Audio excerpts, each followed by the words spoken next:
computer screen. But those people aren't fishing. Not really. They're cheating, I think. Some, anyway. I didn't know there were dinosaurs in Florida. Luke liked reading about dinosaurs. There weren't, Doc said. Florida was covered with water long before Tyrannosaurus rex and most of the others disappeared. But Tarpon, Megalops atlanticus, outlived them all. Day or night, their color vision is 10,000 times better than a human's. Because their eyes are so big?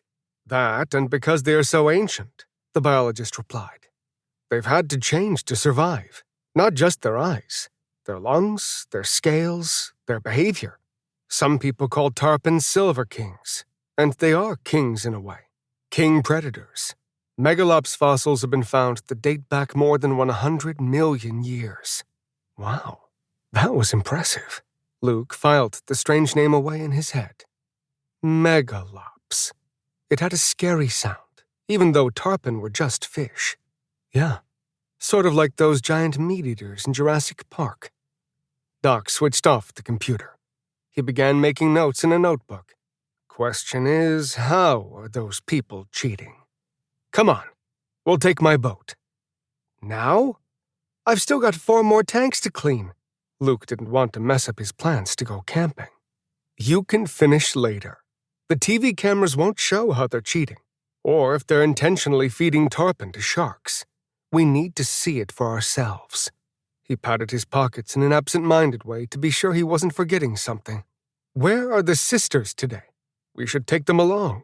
Your teammates, remember. Luke, Maribel, and Sabina were all members of Sharks Incorporated.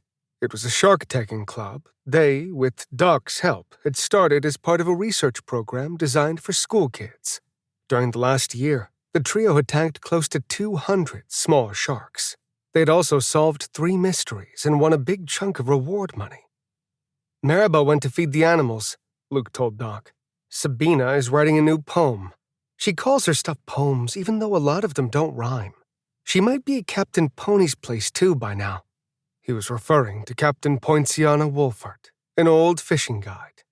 Before her death a few months ago, Captain Pony had entrusted the kids to look after her property and livestock. The woman's rickety home stood at the mouth of Dinkins Bay in a sandy, secluded area called Woodring Point. There was a beach there, perfect for camping. It was only a mile from the lab. We'll pick up the girls on the way, Doc said, going toward the door. He took time to smile at Luke's long-sleeved shirt and baggy shorts.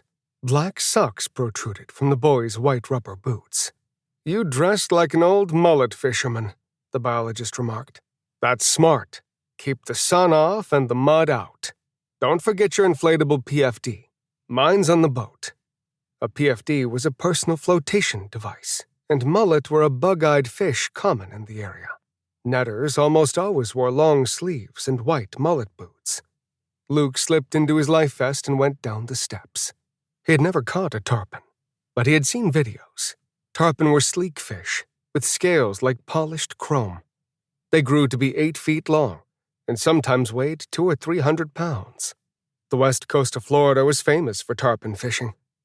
Did you say $1 million prize? Luke asked. No wonder people are willing to cheat. Doc's 25-foot boat had been custom-built at the Dorado factory in Clearwater, Florida. It was fast, with a gray hull and a huge outboard motor. A canvas T-top provided shade. Mounted at water level on the transom was a swim platform for snorkel diving. Above the console were all sorts of complicated electronics. Doc liked unusual gadgets. He had a scope that fit over one eye so he could see at night. Earbud amplifiers could record underwater sounds, or people talking from 100 yards away.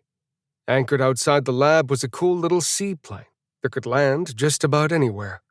You never knew when Doc was going to fly off and disappear, or when he would return. Often, the man was accompanied by his pal Tomlinson, a tall, scarecrow-thin sailor. They were an unlikely pair.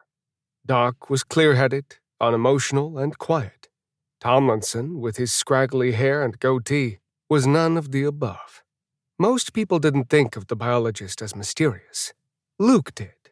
But that was okay, because Doc was his closest adult friend. They waited until